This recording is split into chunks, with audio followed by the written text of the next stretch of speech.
आज के इस सेशन में हम लोग जानेंगे क्लैट एग्ज़ाम के बारे में और क्या-क्या चीज़ें हम इस वीडियो के माध्यम से आप जान पाएंगे वो है आपका कि क्लैट जो लॉ से रिलेटेड जो एग्ज़ाम होते हैं वो किस तरीके से कौन-कौन से एग्ज़ाम होते हैं प्लस साथ में क्लैट से रिलेटेड जो ओवरव्यू है जो उसके एग्ज़ाम से रिलेटेड जो बेसिक डिटेल्स है उनके बारे में जानेंगे।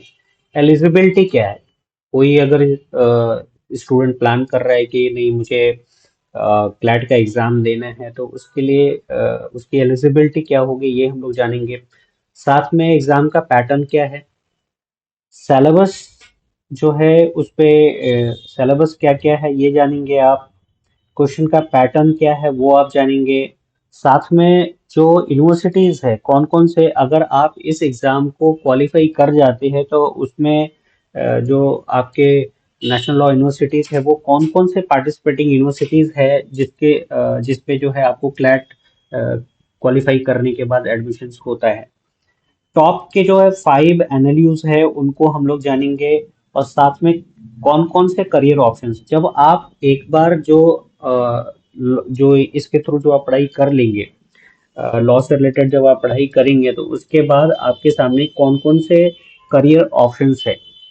ठीक है। अमूमन हम लोग जानते हैं कि जो है लॉ करने के बाद लोग सिर्फ वकील बन सकते हैं, लॉयर सिर्फ लॉयर बन सकते हैं, ऐसा नहीं है। बहुत सारे करियर ऑप्शंस है। तो इन सारे चीज़ों के बारे में हम लोग इस वीडियो में जानेंगे। ठीक है। सबसे पहले हम लोग जानते हैं कि जो लॉ में एडमिशन आपको किस किस तरीके से होता है। देखिए दो तरीके से है। जो एक ट्रेडिशनल मेथड ये रहा है कि आप पहले ग्रेजुएशन कर लीजिए और उसके बाद आप जो है 3 इयर्स एलएलबी प्रोग्राम मतलब आप ये भी ग्रेजुएशन लेवल का ही आपका डिग्री बट लेकिन आप पहले क्या करते हैं ग्रेजुएशन के बाद करते हैं। ठीक है। और इसके बाद एलएलबी करने के बाद आप जो है मास्टर डिग्री के लिए आप एलएलएम करते हैं। ठीक है। तो ये ट्रेडिशनल मेथड ये सबको जानकारी है।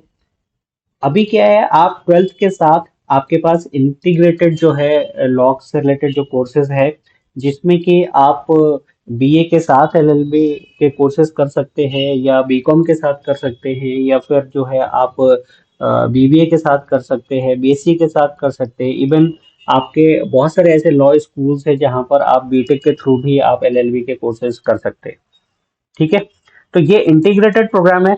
आप ट्वेल्थ के बाद जाते हैं और हम क्लैट का जो अगर बात करें क्लैट एंट्रेंस की बात करें तो वो यहीं पे इसकी जरूरत आपको आती है। आप 5 इयर्स का इंटीग्रेटेड प्रोग्राम होता है। 5 इयर्स मतलब क्या है, अगर आप ग्रेजुएशन के साथ करते हैं तो आपको यहाँ पर ग्रेजुएशन के लिए आपको 3 इयर्स लग जाता है।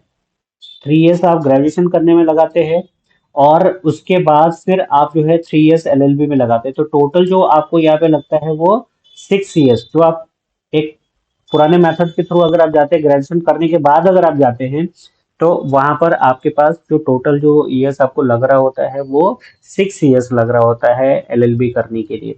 लेकिन अगर आप ट्वेल्थ के बाद करते हैं ये इंटीग्रेटेड प्रोग्राम है, आपको ग्रेजुएशन के साथ साथ ये आप करते हैं तो इसमें आपको 5 इयर्स लगता है। मतलब आपका एक तो 1 ईयर आपका सेव हो जाता है। ठीक है। तो और उसके लिए आप इस प्रोग्राम को करने के लिए आपको एग्जाम एंट्रेंस कौन सा देना होता है, उसके लिए आपको क्लैट का जो है एंट्रेंस एग्जाम देना होता है। कुछ एग्जाम जो है कुछ जगह पे बीए एलएलबी और इस तरीके के कोर्सेस आपको सीयूईटी के थ्रू भी है। लेकिन हम लोग यहाँ पे अभी फोकस्ड है आपको फ्लैट एंट्रेंस के बारे में। तो हम लोग अभी इसके ऊपर बात करेंगे। एक तो आपको पता चल गया ट्वेल्थ के साथ अगर आप करते हैं तो आप बीए भी आप नॉर्मल बीए कर रहे होते हैं। ज्यादातर लोग क्या करते हैं नॉर्मल बीए करते हैं फिर बाद में प्लान करते हैं कि हम लॉ करेंगे। आप अगर बीए के बाद अगर लॉ प्लान करते हैं अपना जो है करियर आप लॉ फील्ड में बनाना चाहते हैं तो उसके लिए आप जो है सेम टाइम में आप 5 इयर्स इंटीग्रेटेड प्रोग्राम में कर सकते हैं तो 1 साल का आपको एडवांटेज मिल जाता है यहाँ पे। ठीक है। जो ये एग्जाम है इसका फुल फॉर्म क्या है, अगर क्लैट की बात करें तो इसका फुल फॉर्म है कॉमन लॉ एडमिशन टेस्ट। ठीक है। कौन इस एग्जाम को कंडक्ट कर रहा होता है तो consortium of NLUs. NLUs national law universities का शॉर्ट फॉर्म है। तो consortium of national law universities ये आपका एग्जाम कंडक्ट कराती है। एग्जाम का जो लेवल है वो यूजी मतलब एलएलबी के लिए भी करा रही होती है और पीजी मतलब एलएलएम के लिए भी करानी होती है, तो एलएलएम के लिए भी आप एग्जाम दे सकते हैं इसके थ्रू, और एलएलबी के लिए भी दे सकते हैं। तो एलएलबी में जो है वो आपका इंटीग्रेटेड प्रोग्राम है। मोड ऑफ एप्लीकेशन क्या है? मोड ऑफ एप्लीकेशन आपका ऑनलाइन होता है सारा, जो है इसका जो वेबसाइट है, उस वेबसाइट पे जाएंगे, वहां पर आपका जो फॉर्म आता है आपका सितंबर के महीने में, ठीक है। सितंबर में आपका फॉर्म आता है, और आपको साल में एक बार एग्जाम होता है, और जो है दिसंबर में आपका एग्जाम हो रहा होता है। एग्जाम का जो मोड ऑफ एग्जाम है आपका पेन एंड पेपर, ठीक है। ऑफलाइन एग्जाम है। ज्यादातर जो आपको एंट्रेंस एग्जाम आज के डेट में है वो ऑनलाइन जो है कंप्यूटर बेस्ड टेस्ट है ज्यादातर। लेकिन ये है आपका ऑफलाइन है, पेन एंड पेपर वाला जो एग्जाम है। आपको जो अगर सीट्स की बात करें तो अराउंड जो है यूजी कोर्सेज में 3000 से लेकर 3500 के अराउंड जो है आपका सीट्स इसमें अवेलेबल है। पीजी कोर्सेज के लिए अराउंड जो है 1000 के अराउंड जो है आपकी सीट्स अवेलेबल है। जो फॉर्म है, जो जो अगर पिछला पैटर्न है वो अराउंड जो है 70,000 स्टूडेंट्स इसके लिए अप्लाई कर रहे होते हैं इस कोर्स के लिए, और उनमें से आपका अराउंड 300 टू 300 500 जो है, सॉरी 3000 से लेकर 3500 के आसपास जो है इसमें सीट्स अवेलेबल है आज की डेट में। जो इसका ऑफिशियल वेबसाइट है वो कंसोर्टियम ऑफ nlus.ac.in, और साथ में आपका ये हेल्पलाइन नंबर है। अगर कभी आपको ज़रूरत होती है तो आप इस नंबर पे आप कॉल करके जानकारी ले सकते हैं। एलिजिबिलिटी आपका, यहाँ पर अगर हम एलिजिबिलिटी की बात करें तो सबसे पहली बात आती है कि क्या इसमें कोई एज लिमिट है? तो नो एज लिमिट, कोई एज लिमिट नहीं है, ठीक है। आप इसको कभी भी कर सकते हैं। सबसे जरूरी जो, अगर हम मिनिमम आपके मार्क्स की बात करें तो 10+2 में आपका जो मिनिमम मार्क्स जो जनरल और ओबीसी कैटेगरी से रिलेटेड लोग हैं उनका 45% मार्क्स होना चाहिए। अगर आप SC/SC कैटेगरी से है अगर आप, तो आपके लिए 40% की मार्क्स की जरूरत है, ठीक है। वो लोग भी एग्जाम में अपीयर हो सकते हैं। जैसे अभी जो जब हम ये रिकॉर्ड कर रहे हैं तो आपका अगले कुछ दिनों में आपके बोर्ड के एग्जाम शुरू हो जाएंगे। तो जो लोग अभी बोर्ड का एग्जाम देने वाले हैं या दे रहे हैं वो भी कर सकते हैं। लेकिन आपके साथ क्या है कि अभी आप एग्जाम दे रहे हैं, ये चीज एप्लीकेबल उनके लिए रहता है अगर आप 2023 का एग्जाम जो 2024 के लिए हुआ था दिसंबर में, 2023 दिसंबर में हुआ, और इसके थ्रू 2024 के लिए आपका जो है आप वो होते, तो आप फॉर्म भर सकते थे। लेकिन अब तो आपका एग्जाम आ गया है, अगला जो एग्जाम होगा वो आपका 2024 दिसंबर में होगा। तो वो जो एडमिशन होता है वो फिर आपका वो ड्राइव है आपका क्लैट 2025 का, ठीक है। तो वैसे लोग जिन्होंने ऑलरेडी 2023 में एग्जाम दिया होगा, तो वो रिजल्ट आने के बाद, मतलब एडमिशन के टाइम पे, आपको जो सबसे जरूरी चीज क्या है कि आपका जब भी एडमिशन का टाइम होगा, at the time of admission आपके पास 12th का रिजल्ट होना चाहिए। Result of 12th will have to be submitted at the time of admission. अगर आप उस समय अगर आप सबमिट नहीं कर पाएंगे तो फिर आपको एडमिशन आपका नहीं हो पाएगा। तो आप अपेयरिंग है तो आप फॉर्म फिलअप कर सकते हैं, लेकिन जब आपका एडमिशन का टाइम होगा तो उस समय आपको अपना रिजल्ट सबमिट करना होगा, ये आपको ध्यान में रखना है। एग्जाम का पैटर्न क्या है? अगर हम टाइम ड्यूरेशन की बात करें तो 120 मिनट्स मीन्स 2 आवर्स का ये आपका एग्जाम है। कितने आवर्स का है? 2 आवर्स का एग्जाम है। तो नॉर्मली इनका टाइम है वो 2 to 4 रहता है, 2 से 4 PM के बीच में जो है ये आपका एग्जाम नॉर्मली कंडक्ट होता है। टोटल नंबर ऑफ क्वेश्चंस जो है वो आपका 120 क्वेश्चन, 120 क्वेश्चंस है। इसमें मल्टीपल चॉइस टाइप के आपके क्वेश्चंस होते हैं, और साथ में जो है आपको हर एक 120 क्वेश्चंस है, तो हर एक क्वेश्चन के लिए आपका 1 मार्क्स है। मतलब टोटल अगर बात करें तो 120 मार्क्स का एग्जाम है आपका। और अगर आप गलत कर रहे होते तो वहां पे आपका जो नेगेटिव मार्किंग है वो -0.25, अगर आपने एक क्वेश्चन गलत किया तो -0.25 मार्क्स आपका डिडक्ट हो जाएगा। लेकिन अगर आपने अटेम्प्ट, आपको लग रहा है कि डाउट है और आपने उसको अटेम्प्ट ही नहीं किया, अनअटेम्प्ट अगर आपका क्वेश्चन है, तो उस केस में आपका कोई मार्क्स डिडक्ट नहीं होगा, लेकिन आपको कोई मार्क्स मिलेगा भी नहीं। तो 0 मार्क्स फॉर अनअटेम्प्ट क्वेश्चन। ये आपका एग्जाम का पैटर्न है। एक बार हम आपको समरी बता देते हैं। टोटल आपके जो टाइम ड्यूरेशन मिलता है 120 मिनट्स का मिल रहा है। नंबर ऑफ क्वेश्चंस भी आपको 120 होता है। जो एग्जाम का टाइप है वो मल्टीपल चॉइस टाइप जो है क्वेश्चंस इसमें आते हैं। जो मार्क्स है, तो हर एक क्वेश्चन के लिए आपको एक मार्क्स है। अगर आप सही करते हैं तो आपको 1 मार्क्स मिलेगा, अगर आप गलत करेंगे तो जो भी मार्क्स आप जितना भी आप स्कोर करते हैं उनमें से 0.25 मार्क्स जो है आपका डिडक्ट हो जाएगा। कहने का मतलब अगर 4 क्वेश्चन अगर आप सही करेंगे और आपने एक गलत कर दिया तो 4 में से एक आपका मार्क्स चला जाएगा। अगर आप उसको अटेम्प्ट नहीं कर रहे थे तो वो आपका 0 जो है मार्क्स आपको मिलेगा, उसमें आपको कोई मार्क्स मिलेगा भी नहीं और डिडक्ट भी नहीं होगा। अगर हम सिलेबस की बात करें तो इसमें जो सिलेबस है वो इंग्लिश लैंग्वेज, साथ में आपका जो दूसरा वो है वो जनरल नॉलेज और करंट अफेयर्स, साथ में आपको लीगल रीजनिंग और लॉजिकल रीजनिंग, साथ में क्वांटिटेटिव एप्टीट्यूड। तो एक ज्यादातर जो जो नॉर्मल जो आपके कोई भी कॉम्पिटेटिव एग्जाम्स आपको 12th के बाद स्टार्ट होता है, ऑलमोस्ट वही सिलेबस है। एक चीज जो अलग है वो है आपका लीगल रीजनिंग, और ये क्लैट के एग्जाम के लिए बहुत इंपॉर्टेंट है। इसलिए इंपॉर्टेंट है कि अगर मान लीजिए कि आपका जो मार्क्स है, आपने 120 में सपोज आपने 95 मार्क्स स्कोर किए, ठीक है, लेकिन इस मार्क्स पे अगर और भी ऐसे 20 स्टूडेंट्स हैं जिन्होंने सेम मार्क्स स्कोर किया हुआ है, ठीक है, तो प्रेफरेंस किसको मिलेगा? किसको प्रेफरेंस मिलेगा? सबसे पहला जो क्राइटेरिया है वो ये है कि जिनका लॉजिकल रीजनिंग का मार्क्स ज्यादा होगा उनको प्रायोरिटी मिलेगी। तो ये बहुत ही इंपॉर्टेंट है आपके लिए। दूसरा क्या है कि अगर मान लीजिए कुछ ऐसे स्टूडेंट्स होंगे जिनको लॉजिकल रीजनिंग में भी दोनों लोगों को सेम मार्क्स है, उस केस में आपका एज देखा जाएगा कि किनका एज ज्यादा है, ठीक है। तो एज में तो आप कुछ कर नहीं सकते, लेकिन अगर मान लीजिए एज के बाद भी अगर टाई हो रहा है तो फिर तब क्या करेंगे? फिर जो है कंप्यूटर बेस्ड जो है, एक तरीके से समझ लीजिए कि लॉटरी सिस्टम है, और रैंडमली कोई भी नाम निकालेंगे और उसके बेस पे फिर एग्जाम होगा। तो ये प्रॉपर सिस्टम है सिलेक्शन का। तो आपको एक चीज ध्यान रखना है कि आपका लीगल रीजनिंग में जो है अच्छे से तैयारी करनी होती है, और ये सबके लिए बिल्कुल नया है, ठीक है।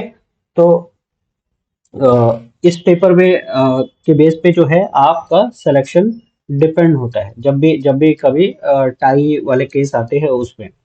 इसके बाद अगर हम लोग क्वेश्चंस की बात करें तो अभी जो आपका मल्टीपल टाइप क्वेश्चंस जरूर होता है, लेकिन जो क्वेश्चंस होते हैं वो पैसेज बेस्ड है, रीडिंग कॉम्प्रिहेंशन टाइप का है।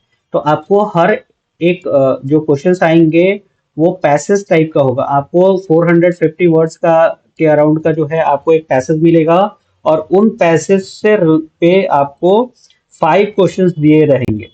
तो आपको अगर टॉपिक के बारे में जानकारी है, ऐसा नहीं कि आपको अगर याद है तभी हो सकता है, आपके सामने ही चीजें होंगी, आप उसमें से पढ़ करके उसके बाद जो है आपके जो क्वेश्चंस दिए हुए हैं उनके आंसर्स आप दे सकते हैं। लेकिन ये वो ही लोग कर सकते हैं जो जिनको उनके बेसिक्स मालूम होगा, ठीक है। तो ऐसा नहीं कि अगर वो ये तो हमें पढ़ना ही नहीं है, सिर्फ हम रीडिंग कॉम्प्रिहेंशन में उसमें से ही चूज करके फिर जो है उसके बाद हम लगा देंगे, ऐसा नहीं है। आपको पढ़ना होगा, आपको बेसिक्स जो आ रहे होंगे, तभी जा करके जो है आप उसमें से प्रॉपरली चूज कर पाएंगे, तभी आप जो है अच्छे से उसके क्वेश्चंस कर पाएंगे। साथ में रीडिंग हैबिट होना बहुत जरूरी है इस एग्जाम के लिए। सबसे ज्यादा जरूरी है आपका नॉलेज कितना है, ये बहुत मायने नहीं रख रहा, बट रीडिंग हैबिट जरूर बहुत जरूरी है। आपको अगर पढ़ने की आदत है तभी आप इसको कर पाएंगे। इस पे अगर हम लोग इसको देखें कि क्वेश्चन के वेटेज क्या है, तो अगर इंग्लिश लैंग्वेज के लिए देखेंगे तो ओवरऑल जो आपका पेपर है उसका 20%, मतलब जो नंबर ऑफ क्वेश्चंस है वो 20 to 26 क्वेश्चंस आपके आते हैं इस सेक्शन से, इंग्लिश लैंग्वेज से रहेगा। अगर हम general knowledge and current affairs की बात करें तो 28 to 32 क्वेश्चंस अराउंड जो है रहते हैं। मतलब 28 हो सकता है, 29 हो सकता है, 30 हो सकता है, 32 क्वेश्चंस रह सकता है। और इसका वेटेज है अप्रोक्स जो है आपका 25% के आसपास का वेटेज है आपका। लीगल रीजनिंग का भी 25% का वेटेज है। तो जनरल नॉलेज, करंट अफेयर्स और लीगल रीजनिंग का वेटेज ज्यादा है यहाँ पर। साथ में अगर आपको लॉजिकल रीजनिंग की बात करें, अगर जो नॉर्मल रीजनिंग हर एक कॉम्पिटेटिव एग्जाम्स में आता है, तो उसका वेटेज जो है आपको 20% है। इसमें भी अराउंड 20 to 26 क्वेश्चन आते हैं। मीन्स इंग्लिश लैंग्वेज और लॉजिकल रीजनिंग, इनका वेटेज जो है आपका 20-20% है। ठीक है। और general knowledge and current affairs and logical reasoning, sorry legal reasoning का आपका सेम वेटेज है। मीन्स ये दोनों में 28 to 32 क्वेश्चंस के अराउंड आते हैं, और दोनों का वेटेज जो है आपका 25-25% है। आपका क्वांटिटेटिव जो टेक्निक है, इसका वेटेज आपका 10 to 14 क्वेश्चन इसमें आ रहा होता है रफली, और 10% का वेटेज होता है। तो ये आपका क्वेश्चन का पैटर्न है। इस तरीके से आपके क्वेश्चंस आप पूछे जाते हैं एग्जाम में। अगर हम क्लैट के अलावे भी अगर कुछ एग्जाम्स की बात करें यहाँ पे, तो आपने जाना, अभी तो हम लोग क्लैट के बारे में बात कर रहे थे। क्लैट का फुल फॉर्म जैसे आपको मालूम हो चुका है, कॉमन लॉ एडमिशन टेस्ट है। आईलेट है, all India law entrance test. दूसरा, अगर हम एलसेट की बात करें, तो लॉ स्कूल एडमिशन टेस्ट, ये इनके फुल फॉर्म है। जो क्लैट के थ्रू आपको कोर्सेज मिल रहे होते हैं, वो है आपका बीए एलएलबी। बीकॉम के साथ भी एलएलबी कर सकते हैं, बीएससी के साथ भी एलएलबी कर सकते हैं, बीबीए के साथ भी एलएलबी कर सकते हैं, बीएसडब्ल्यू के साथ एलएलबी कर सकते हैं। और जिन्होंने एलएलबी किया हुआ है वो या इस एग्जाम के थ्रू एलएलएम भी कर सकते हैं। अगर आप आईलेट के थ्रू करते हैं तो आपको बीए एलएलबी मिलता है, एलएलएम के लिए मिलता है, और आप यहाँ पर पीएचडी का भी ऑप्शन है, वो आप कर सकते हैं।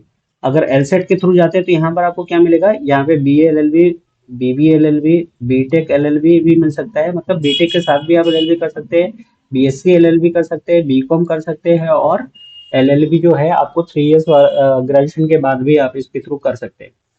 ठीक है। पार्टिसिपेटिंग यूनिवर्सिटीज में इसमें आपको जो एनएलयूज है, 22 टॉप एनएलयूज इसके अंदर है।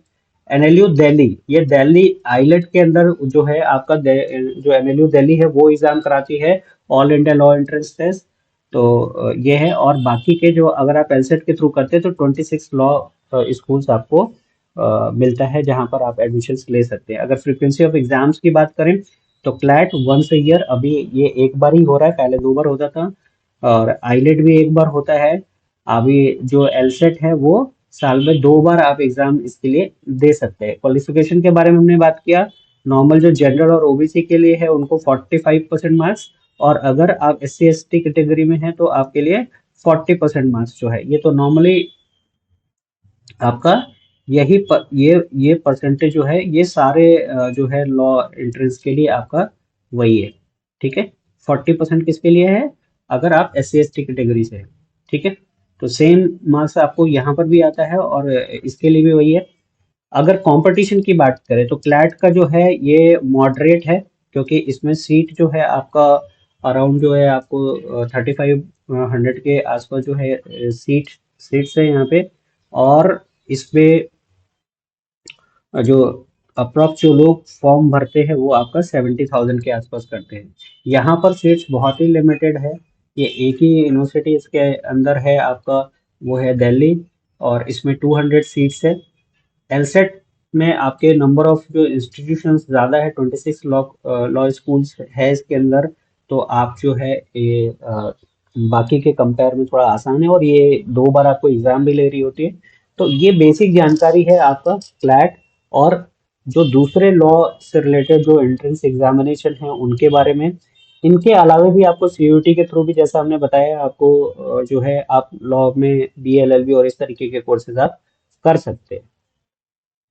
अगर हम टॉप एनालिस्ट की बात करें, जो अगर हम क्लैट में जो जिन 22 एनालिस्ट में आपके एडमिशन होते हैं, उनमें से टॉप पर कौन है, तो एनएल एसआईयू बैंगलोर, नलसार हैदराबाद, और एनएलयू दिल्ली, जो इसका एडमिशन आपको बताया कि आइलेट के थ्रू होता है। ये दोनों जो है, इन दोनों की रैंकिंग जो है आपका, ये सेकंड पोजीशन पे है। ये W B N U J S Kolkata, ये थर्ड पोजीशन पे अभी आ रहा है, इसकी रैंकिंग है। फोर्थ पोजीशन पे J N L U Gandhinagar. उसके बाद जो है आपका जोधपुर की रैंकिंग आती है, और फिर भोपाल की रैंकिंग आ रही होती है। तो ये टॉप के एनालिस है, कुछ लिस्ट है। आपको टाइम टू टाइम जो है इनकी रैंकिंग, इनके प्लेसमेंट, इनकी उन चीज़ों के बेस पे जो है ऊपर नीचे भी हो सकती है। अगर कुछ दूसरे एनालिस्ट अच्छा करते हैं तो वो भी, उनकी भी रैंकिंग ऊपर आ सकती है। बट जो अभी का सर्वे है, जो लेटेस्ट सर्वे है, उसके हिसाब से हमने आपको टॉप 5 और 6 एनालिस्ट के बारे में हमने आपको यहाँ पर बताया। अगर करियर ऑप्शंस की बात कर लें तो देखिए, जो ये तो तमाम आपके करियर ऑप्शंस यहाँ पर लिखे हुए हैं, लेकिन कभी भी कोई स्टूडेंट के लिए अट्रैक्शन क्या होता है कि हमारा प्लेसमेंट, जो कैंपस प्लेसमेंट में क्या मिल रहा है। ठीक है, तो एक जो सबसे जो प्रोफाइल है कॉरपोरेट लॉयर का, ये कॉरपोरेट लॉयर, कभी इसके ऊपर एक अलग से हम आपको वीडियो बनाएंगे कि कॉरपोरेट लॉयर लॉयर क्या होता है, क्या रोल होते हैं, उनको किस तरीके से बाकी चीज़ें इस पे जो इससे रिलेटेड जो डिटेल्स है वो हम आपको बताएंगे। कुछ आपके जो है मैजिक फर्म्स है जो बेसिकली रिलेटेड है वो यूके और लंदन से, तो वो आते हैं आपके यहाँ पे प्लेसमेंट के लिए। उनका जो रेंज है प्लेसमेंट का, अराउंड 40 to 50 lakhs जो है आपको वो का पैकेज वो ऑफर कर रहे होते हैं। बाकी का आपका टीयर 1 और टीयर 2 लॉ फॉर्म्स है आपके इंडिया के अंदर। ये जो टीयर 1 टीयर 2 लॉ फॉर्म्स जो इंडिया के अंदर है, इनका जो अराउंड जो है आपका ये 15 to 18 lakhs के आसपास जो है इनका, ये आपको शुरुआती ऑफर आपको कर रहे होते हैं। इसके अलावा भी तमाम आपके साथ ऑप्शंस है आपके पास। आप लॉयर के लिए अटॉर्नी बन सकते हैं, सॉलिसिटर बन सकते हैं, आप आगे का एग्जाम दे करके जो जज और मजिस्ट्रेट बन सकते हैं, आप लीगल एडवाइजर हो सकते हैं, अलग अलग कंपनीज में लीगल ऑफिसर्स हो सकते हैं, आप लीगल कंसल्टेंट के तौर पे काम कर सकते हैं, पब्लिक प्रोसिक्यूटर्स हो सकते हैं, या फिर आप जो है किसी लॉ फॉर्म्स में पीएचडी वगैरह करके फिर से आप बाद में चल करके आगे आप लेक्चरर प्रोफेसर हो सकते हैं। एनजीओ के लिए आप जो है ह्यूमन राइट्स एडवोकेट के तौर पे काम कर सकते हैं, यूनाइटेड स्टेट्स वगैरह से रिलेटेड जो तमाम आपके जो स्कीम्स चल रही होती है उसके लिए काम कर सकते हैं आप। लीगल रिसर्चर्स हो सकते हैं, आप एक लीगल जर्नलिस्ट के तौर पे काम कर सकते हैं, या खुद का अपना फॉर्म बना करके जो है आप लीगल एंटरप्रेन्योर हो सकते हैं, या कंप्लायंस ऑफिसर के तौर पे आप तमाम तरीके के जो है लीगल डॉक्यूमेंट्स और ये सारी चीज़ें बना करके आप कर सकते हैं। तो बहुत सारे ऑप्शंस है। सिर्फ ऐसा नहीं है कि हमें जो है हमको लॉ पास करने के बाद सिर्फ जो है हम लॉयर ही बनते हैं, या हमें उसको उसी तरह की प्रैक्टिस करनी होती है। आज के डेट में बहुत सारी कंपनियां हैं, हर जगह पे आपको लीगल एडवाइजर और अलग अलग तरह के लीगल ऑफिसर्स की हर किसी को रिक्वायरमेंट होती है कि वो जो गवर्नमेंट के नॉर्म्स है, जो तमाम तरीके की चीजें वो वायलेट ना करे। तो आपको उस तरीके के जो लीगल एडवाइजर्स की आपकी जरूरत जो है ज्यादातर कंपनियों में होती है। तो बहुत सारे ऑप्शंस हैं, काफी बढ़िया पैकेज भी मिल रहा है। ऐसा नहीं कि सिर्फ इंजीनियरिंग में ही आपको मिलता है। तो ये एक बेहतर करियर ऑप्शन है जिसको आप चूज कर सकते हैं।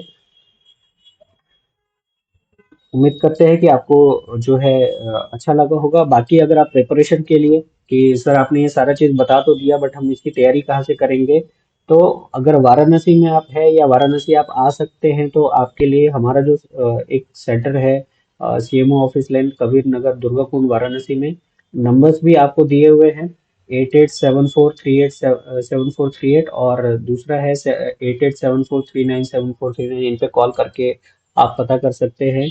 आप हमारे पास से सीयूईटी की तैयारी कर सकते हैं, क्लैट जिसके बारे में हमने अभी आपको इन्फॉर्मेशन दिया। अगर आप कुछ और भी जानना चाहते हैं क्लैट पे तो आप मैसेज कर सकते हैं कमेंट में। हम लोग उसके उसके ऊपर आपको जो है इंफॉर्मेशन प्रोवाइड करेंगे। साथ में आपको आईपी मैट और नीट के प्रिपरेशन भी हम लोग कराते हैं। तो आप इसको आके, बेसिकली एक ये एंट्रेंस प्रिपरेशन का इंस्टीट्यूट है। आप ऑनलाइन या ऑफलाइन, आप अगर आप कहीं दूर है, आप घर बैठे भी अगर आप चाहे तो आप तैयारी कर सकते हैं। हमारा एप्लीकेशन है माई क्लासरूम के नेम से, उसको आप डाउनलोड कर सकते हैं। उस एप्लीकेशन को डाउनलोड करके, यहाँ पे हमने क्यूआर कोड भी दिया हुआ है, अगर इससे स्कैन करके आपको डाउनलोड कर सकते हैं। आप वहाँ पर लाइव क्लास कर सकते हैं जिसमें कि आपको इंटरेक्टिव लाइव क्लास होगा। आप सेम टाइम या रियल टाइम में अपनी फैकल्टी से आप बात कर सकते हैं, अपने डाउट्स क्लियर कर सकते हैं। इसके अलावा स्टडी मटेरियल्स आपको मिलेगा। साथ में आपको मॉक टेस्ट वगैरह के जो सारी चीज़ें चैप्टर वाइज टेस्ट और मॉक टेस्ट, साथ में प्रीवियस ईयर के पेपर्स वगैरह सारी चीज़ें वहाँ पे अवेलेबल होती है। तो इस तरीके से आप चाहे तो आप हमारे पास तैयारी कर सकते हैं, या आपके आसपास में जो आपको प्रिपरेशन कराने वाले जो सेंटर्स है वहाँ पे जाके प्रिपरेशन कर सकते हैं। उम्मीद करते हैं आपको अच्छा लगा